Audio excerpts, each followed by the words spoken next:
നിങ്ങളുടെ സേവിങ്സ് അക്കൗണ്ടിൽ നിന്ന് 12 രൂപയോ 330 രൂപയോ പോയിട്ടുണ്ടെങ്കിൽ നിങ്ങൾ 2 ലക്ഷം രൂപയ്ക്ക് അർഹരാണ്. ഒരു ചെറിയ തുക ആയാൽ പോലും നിങ്ങളുടെ അക്കൗണ്ടിൽ നിന്നും പോകുന്ന പണം നിങ്ങൾ ശ്രദ്ധിക്കണം. ഓരോരുത്തരുടെ അക്കൗണ്ടിൽ നിന്നുമുള്ള ചെറിയ തുക പിന്നീട് വലിയ തുകയായി മാറും.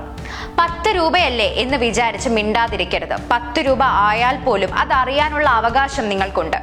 എന്റെ അക്കൗണ്ടിൽ നിന്നും കാശ് എങ്ങോട്ട് പോയി എന്ന് ബാങ്കിനോട് ചോദിക്കാനുള്ള അധികാരവും നിങ്ങൾക്കുണ്ട്. നിങ്ങൾക്ക് വേണ്ടപ്പെട്ട ആരെങ്കിലും മരണമടഞ്ഞിട്ടുണ്ടെങ്കിൽ അവരുടെ സേവിങ്സ് അക്കൗണ്ട് ഒന്ന് നോക്കുന്നത് നല്ലതായിരിക്കും. കോവിഡ് മൂലമോ അല്ലെങ്കിൽ എന്തെങ്കിലും കാരണത്താൽ മരിച്ചിട്ടുണ്ടെങ്കിൽ അവരുടെ സേവിങ്സ് അക്കൗണ്ട് ഉള്ള ബാങ്കുമായി ബന്ധപ്പെട്ട് കഴിഞ്ഞ ഒരു വർഷത്തെ അക്കൗണ്ട് സ്റ്റേറ്റ്മെന്റോ പാസ്ബുക്ക് എൻട്രിയോ ആവശ്യപ്പെടുക. ചിലപ്പോൾ അതിൽ നിങ്ങൾക്കറിയാത്ത പലതും ഉണ്ടാകും. സ്റ്റേറ്റ്മെന്റ് എടുക്കുമ്പോൾ അതിൽ 12 രൂപയോ 330 രൂപയുടെയോ ഇടപാട് നടന്നിട്ടുണ്ടോ എന്ന് ശ്രദ്ധിക്കുക. ഉണ്ടെങ്കിൽ ഉടൻ തന്നെ ബാങ്കിൽ പോയി ഇൻഷുറൻസ് ക്ലെയിം ചെയ്യുക.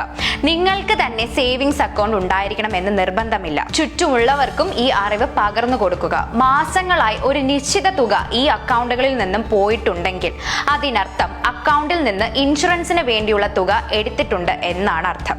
എങ്കിൽ മരണാനന്തരം അക്കൗണ്ട് അവസാനിപ്പിക്കാൻ മരണ സർട്ടിഫിക്കറ്റ് ഉൾപ്പെടെയുള്ള രേഖകൾ ബാങ്ക് ശാഖയിൽ ഹാജരാക്കാൻ കുടുംബത്തെ അറിയിക്കും. പല കുടുംബങ്ങളും ഇതറിയാതെ പോകുന്നത് എന്തുകൊണ്ടെന്നാൽ ചെറിയ തുക കട്ട് ചെയ്യുന്ന പോളിസി ആയതിനാൽ പലരും ഇങ്ങനെ ഒരു പോളിസി എടുത്തിരിക്കുന്ന വിവരം കുടുംബങ്ങളോട് പോലും പറഞ്ഞു കാണില്ല.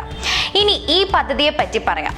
2015 എല്ലാ ബാങ്കുകളിലെയും സേവിങ്സ് അക്കൗണ്ട് ഉള്ള ഉടമകൾക്ക് വേണ്ടി കേന്ദ്ര സർക്കാർ 2 കുറഞ്ഞ ഇൻഷുറൻസ് പദ്ധതികൾ നടപ്പിലാക്കി. അതിലൊന്ന് പ്രധാനമന്ത്രി ജീവൻ ജ്യോതി ഭീമ യോജന 330 രൂപയ്ക്കും പ്രധാനമന്ത്രി സുരക്ഷാ ഭീമ യോജന 12 രൂപയ്ക്കുമാണ് ഉള്ളത്. ഇതിന്റെ അവസാനം മരണത്തിന് ശേഷം 2 ലക്ഷം രൂപ ഇൻഷുറൻസ് വരെ ലഭിക്കും. ഇതാണ് പദ്ധതി. ചെറിയ അടവ് ആയതിനാൽ നമ്മളിൽ പലരും ഈ ഫോം പൂരിപ്പിച്ചു നൽകിയും കാണും. പ്രീമിയം തുക വർഷം തോറും അവരുടെ അക്കൗണ്ടിൽ നിന്ന് ഓട്ടോമാറ്റിക്കായി ഇതിലേക്ക് പോവുകയും ചെയ്യുന്നുണ്ടാകാം.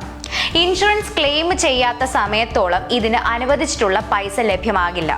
അതുകൊണ്ടാണ് ഇത് ആരും അറിയാതെ പോകരുത് എന്ന് പറയുന്നത്. ഒരു കുടുംബത്തിനെങ്കിലും ഇത് സഹായമായി തീർന്നേക്കാം. നമ്മുടെ 10 രൂപ കൂട്ടിവെച്ചാണ് അവർ ഇത്രയും വലിയ തുക തരുന്നത്.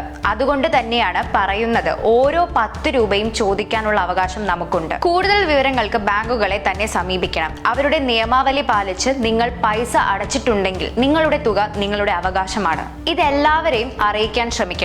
കാരണം കുടുംബനാഥന്റെ മരണം ഒരു കുടുംബത്തെ നന്നായി ബാധിക്കും. അവർക്ക് ഈ ഇൻഷുറൻസ് ക്ലെയിം ചെയ്ത് 2 ലക്ഷം രൂപ കിട്ടുക എന്നുള്ളത് വലിയ കാര്യമാണ്.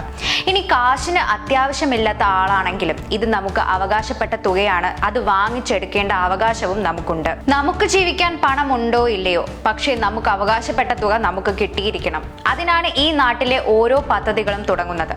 നമ്മുടെ ഇൻഷുറൻസ് തുക ക്ലെയിം ചെയ്യാതിരുന്നാൽ അത് സർക്കാരിന് നേട്ടമുണ്ടാകത്തേ ഉള്ളൂ. അതുകൊണ്ട് ഒന്നുകൂടെ പറയട്ടെ, നമ്മുടെ ഓരോ രൂപയും നമ്മുടെ അവകാശമാണ്. ചെറിയ തുകയായാലും വലിയ തുകയായാലും സ്വീകരിച്ചിട്ടുണ്ടോ, അതിന് പറഞ്ഞിട്ടുള്ള പ്രയോജനം നമുക്ക് ലഭ്യമായില്ലെങ്കിൽ അത് ചോദ്യം തന്നെ ചെയ്യണം. അതിനുള്ള അവകാശം നമുക്ക് ഓരോരുത്തർക്കുമുണ്ട്.